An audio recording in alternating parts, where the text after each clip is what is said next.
It is a pleasure for me to be with you, and thank you for allowing me a few minutes to address you. I do want to acknowledge all of our legislators that are here. I've been looking around the room. I don't see any except the ones that are up here with me. I have Representative Robert Johnson, who's the chairman of Transportation in the House, and Senator Simmons, who is the chairman in the Senate. Privileged to have them here, and I enjoy working with both of these men. Senator Simmons and I got to work on the Budget Committee this year.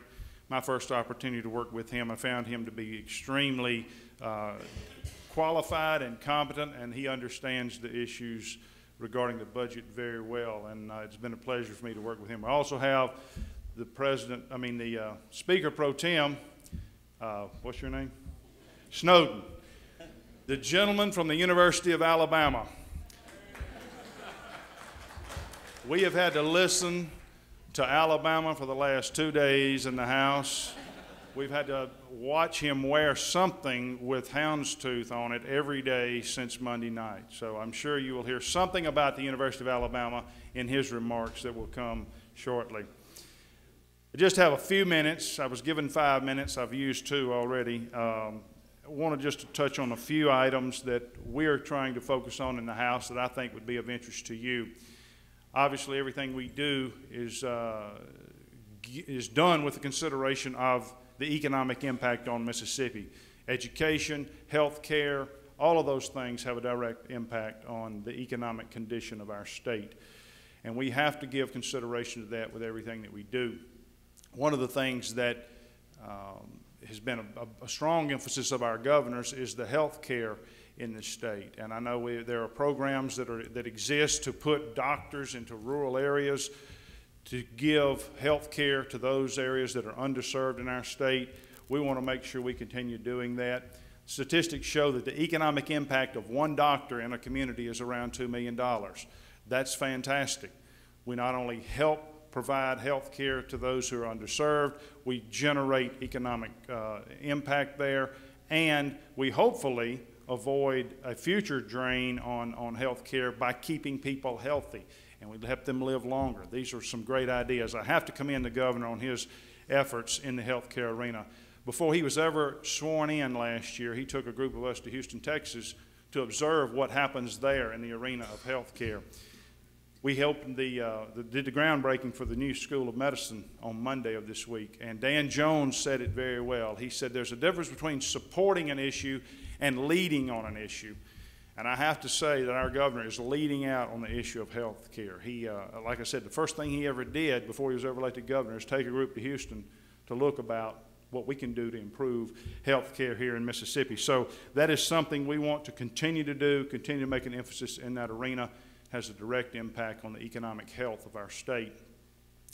Another thing that we want to support is the governor's workforce plan. The governor has made a great emphasis on workforce development and the business development side of our state. Last year we passed a number of bills that helped develop business, grow business, give economic incentive for business to come to our state and thrive and prosper. The governor called it the most business-friendly session in the history of the state. We're proud of that. We hope to continue to do that here this next coming session. Our state is positioned to be a leader in the oil and gas industry. We want to continue to develop that with all the geographic structures and formations we have in the state, the natural gas we have in the state. We want to take advantage of those natural resources that we have. We want to continue to develop energy, develop the transportation segment of our society, and we're going to be looking at a lot of that this year, trying to make sure that we develop the economic side of, continue to develop the economic side of our state. Another big emphasis that we have is education. It's received a lot of emphasis this year in the media. We are bringing forward this year a comprehensive education package. We have a number of things that we want to do. Charter schools has received a lot of attention in the media, but that is not the whole package. We're bringing forward what we call a comprehensive approach to education reform. We're bringing forward an idea called tax credit scholarships, where a corporation can make donations to a school system. I know in Clinton, where I live, each school in Clinton is adopted by a local business, and that business helps provide financial support and encouragement to those schools. we're going to try to bring forward a bill that gives a tax credit scholarship for businesses that make those types of donations. They get a direct tax credit for that. We're trying to bring forward an approach that I think will have a great impact, and that's appointed superintendents versus elected superintendents. There are over 14,000 school districts in the United States of America. Only 150 of those elect a superintendent. And of that 150, 64 of those are in Mississippi. So as you can see, we're not following the norm, we're not following the pattern. And of course, we continue to lag behind nationally every year. I like the approach of being able to go out and find and recruit the best guy you can find. You're able to do that in your business. You're able to go out and find the CEO that you can find that's the most qualified and hopefully persuade him to come and be the head of your company. You can do that with your employees. You can go wherever you want to in this nation and try to recruit and bring in the best employees you can possibly persuade to come. We do that in every other aspect of our life, but we don't always do it in the academic arena. I use an analogy with my church. I'm a Baptist, and we each church picks its own pastor. And so when we lose a pastor due to a transfer or a death or a resignation, we go out and try to find one. And I was the chairman of my pastor search committee in my church when we lost our pastor 7 years ago.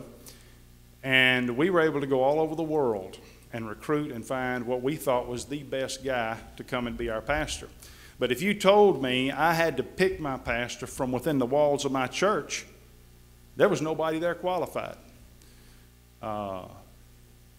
especially to lead a church of my size. But that's what we do sometimes in our education arena. We apply that same type of logic and say, if you want a superintendent, you got to pick him from within the walls of your city or the walls of your county. And there may or may not be somebody who's qualified. We have some very good elected superintendents in this state. I'm not saying it's a bad approach, but we also have some bad ones. If we can go out and have the freedom to recruit whoever we want, we may very well pick the same guy we've got elected. He may be the best guy. He knows our people, he lives here, he knows us, and you have the freedom to pick him.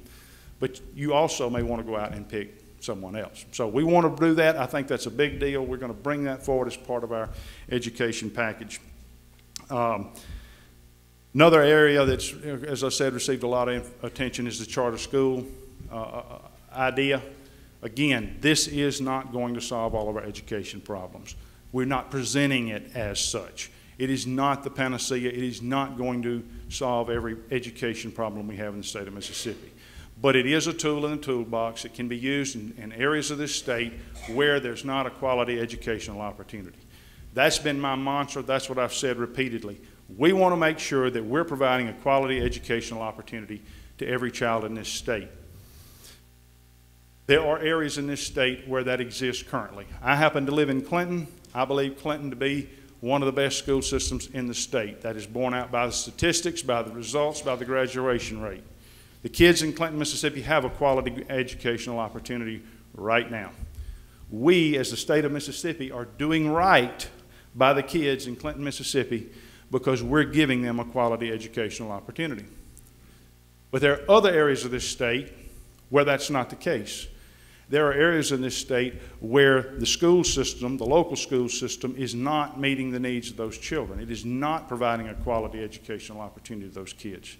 And we, as the state of Mississippi, are not doing right by that child, because we tell that child, you have to go to the school that we provide for you, and then we provide an inadequate education for that child. That's not right. We're not doing right by that child. Charter schools is only one tool that can be used to give that child an alternative. We're not making any child go to a charter school. No, it's simply a choice. That child and his parents can sit down and decide, we can stay with what we got. If we're content and happy with the educational system that is currently being provided to us, we'll stay there. But if we don't like that, we're simply giving them an alternative. You can go to this charter school and give it a try. And if it's right for you, you can go over there. And I think in those areas of this state where those children don't currently have that educational opportunity, this is a tool that can be used to give them an alternative where they can get a better education. The charter school thing has received a lot of media attention. The approach we're going to take is going to be a very slow one. It is not going to be a widespread thing immediately. Our bill is going to phase it in over a few years. We're going to do 15 a year. We want to make sure they succeed. We do not want this to fail. Again, the objective is to make sure that every child has a quality educational opportunity. That is going to translate into economic development. One of the greatest criticisms we have in Mississippi, and the hardest obstacle we have to overcome when we're trying to recruit jobs and recruit businesses to this state, is an educated workforce. Can your people do the job that we're calling on them to do? So the entirety of economic development, the entirety of the economic engine in this state is driven by our educational system and our qualified workforce. And so those two have to be partnered together, and we have to give attention to education. And we're working this year to try to make sure that some of these ideas, this whole package that I'm talking about, is brought forward to improve education so that it translates into a better quality of life for all the people of this state. I'm sorry I've got another meeting I've got to get to here in a few minutes, but I am appreciative of the opportunity to speak to you. Thank you so much for a great pouring out of people. It's wonderful to always come to this event because it is one of the most highly attended events of the year. It's exciting. It's great to see people like you who are interested in the welfare of our state. We are proud to have you at our capital, and we hope you enjoy your day here. Thank you.